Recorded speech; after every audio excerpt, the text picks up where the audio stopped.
So I'm working on a Vital 3 review of the currently airing show Rampo Kitan, Game of Laplace, an original mystery series directed by Seiji Kishi. But when I was writing it, I found that I had to dedicate so much time to explaining what the series was and where it came from that I decided to give it its own video. So let's dive into the absurd, the abnormal and the grotesque world of Edogawa Rampo. It was booked out in the library. So we get cheap special effects.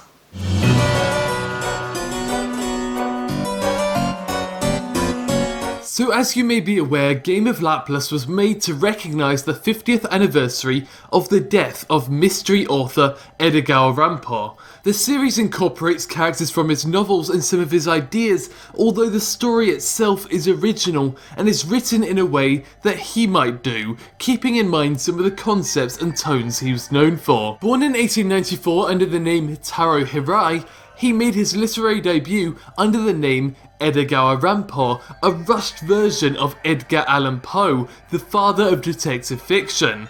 It's at this point, right at the start of his career, where we start to see his influences. One of the clearest examples of this is his admiration of Sir Conan Doyle, whose novels Rampo attempted to translate whilst he was younger. So it's no real surprise that the character Kogoro Akechi is heavily inspired by Sherlock Holmes. Yes, Edogawa Rampo's works could be considered to be a huge mashup of the concepts presented by Western authors with his own flair and passion for the genre that put it at the forefront of Japanese mystery. But that is a short-lived assumption, considering how Rampo's work evolved. He took the core concepts from authors in the West and went on to turn it into something absurdly unique. During the 1930s, these stories turned from your classic detective stories about the process of solving these mysteries to what is known as eroguro nonsense. The malformed, the psychotic, the unnatural.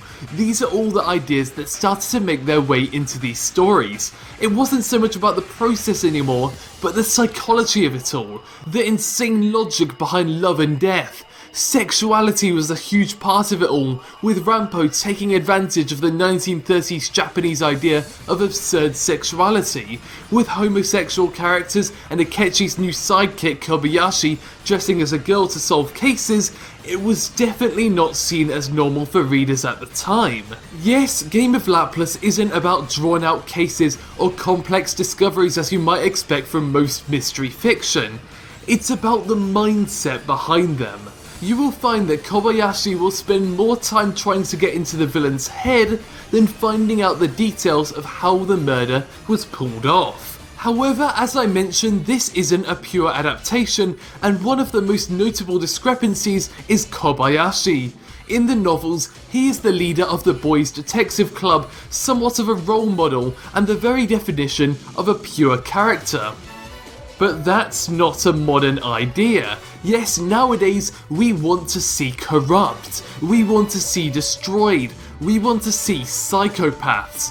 Kobayashi is literally the complete opposite of the character originally created to be Akechi's innocent sidekick. He takes pleasure in the grotesque, the warped and the mysterious. He has no interest in the world outside of this, seeing people as mere silhouettes who only concern him when they become relevant to his cases. He's made to be intentionally disturbing, a seemingly innocent child who is a severe sociopath.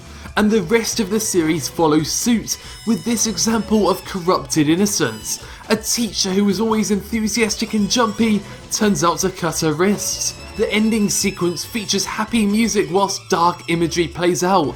An autopsy is presented excitedly with a stuffed toy. Comedy sequences pop up at strange times. It's a constant battle between light and dark that achieves its goal of being dramatically unsettling.